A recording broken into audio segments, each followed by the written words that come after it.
As the sun rose on December 2nd, 1993, Colombia held its breath. The dawn of this day was unlike any other. A palpable tension hung in the air, a collective anticipation that gripped the nation.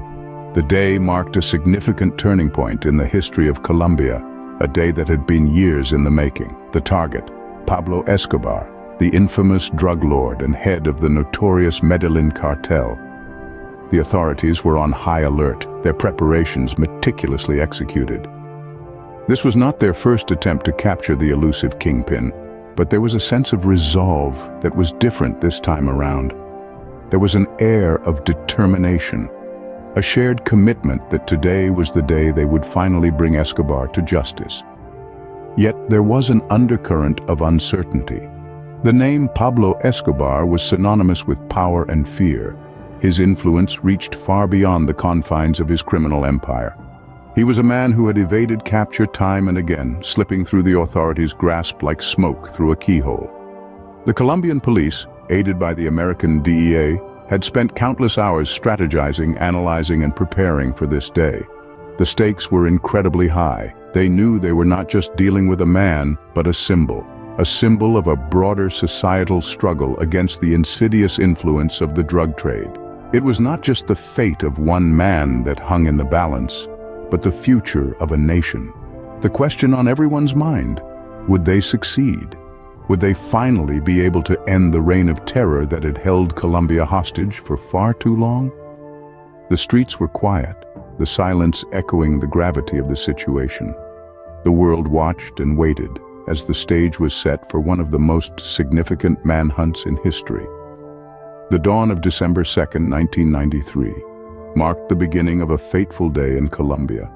A day that would forever be etched in the annals of history. A day that would either see the downfall of a notorious kingpin or the continuation of a reign of terror.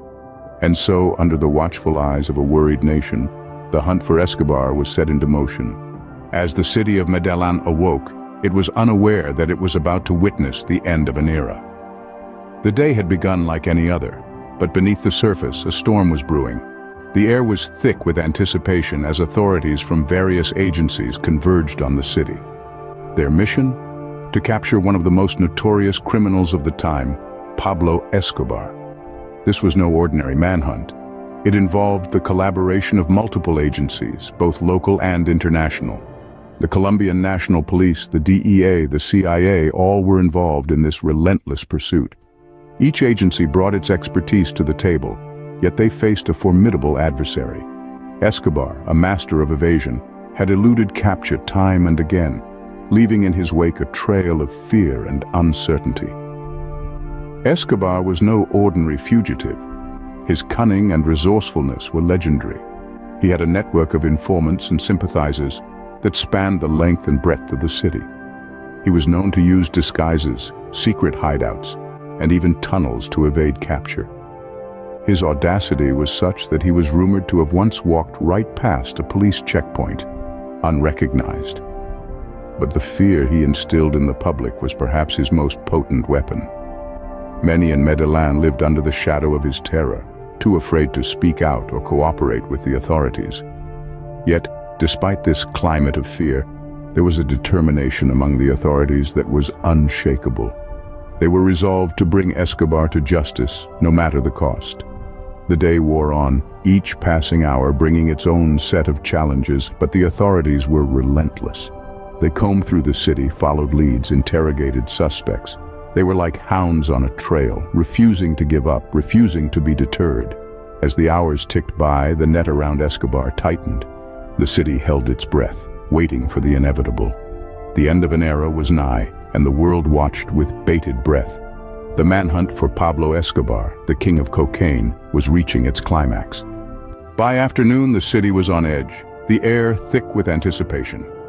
The day had taken a turn, the sun was high, and the city's heartbeat was a rhythmic drum of anxiety. Here we were, at the precipice of a showdown that would shake the very core of Colombia's history.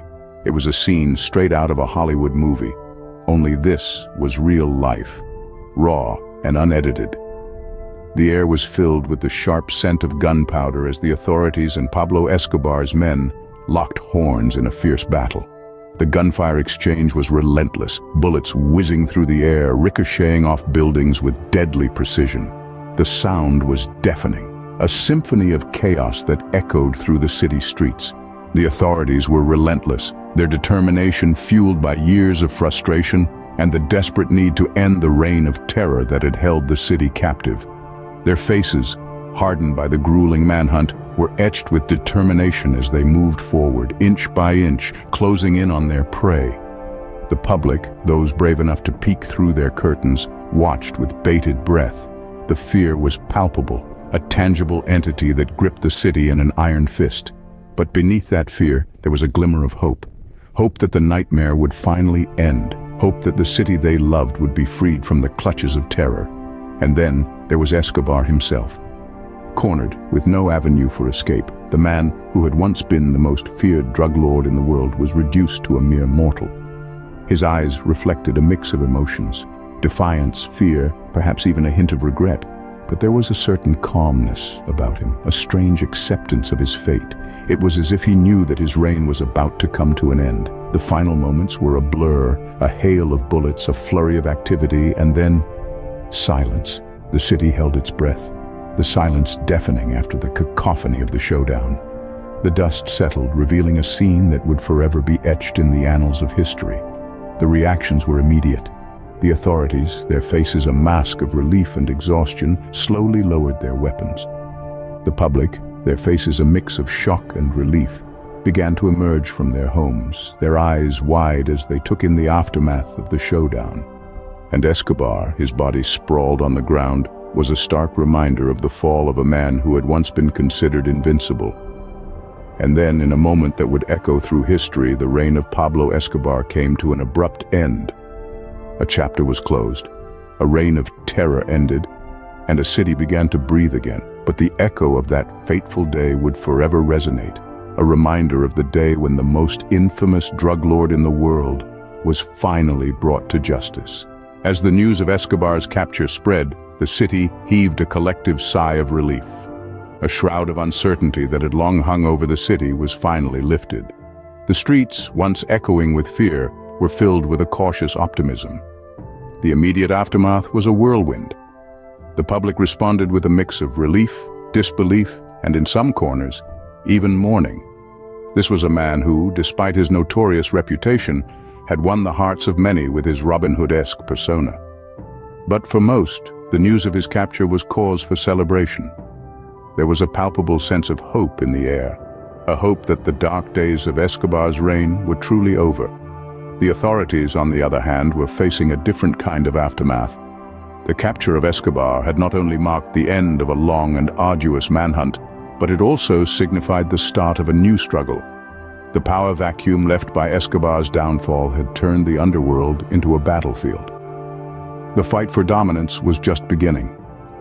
Internationally, the news was met with a sigh of relief. For years, nations across the globe had watched helplessly as the drug trade, fueled by Escobar's empire, wreaked havoc on their societies. With his capture, there was hope that the tide could finally turn. But the world was also watching closely, aware that the void left by Escobar could give rise to a new breed of drug lords. The impact on the drug trade was immediate and far-reaching. The supply chains that Escobar had meticulously built began to crumble. But in the underworld, power abhors a vacuum. New players were quick to rise, keen to claim their share of the lucrative trade. The battle lines were drawn anew. In a day that had started like any other, the world had witnessed the fall of an empire. But as the dust settled, the question remained: had the world truly seen the last of Pablo Escobar? Or was this just the calm before another storm? In the end, Pablo Escobar was more than a man. He was a symbol of power and fear, of wealth and ruin. His legacy, complex and controversial, has left an indelible mark not only on Colombia, but on the world. His life, a stark reminder of what can happen when ambition goes unchecked, when power corrupts, and when a society is left to grapple with the aftermath of one man's destructive desires. Yet Escobar's story also serves as a cautionary tale. It reminds us that the allure of easy money and unchecked power can lead to a path of self-destruction. It teaches us that no one is above the law, no matter how untouchable they may seem. His downfall underscores the importance of justice, even when it seems elusive. And so, as the sun set on December 2nd, 1993, it marked the end of Pablo Escobar. But his shadow continues to loom large over the world of crime and justice.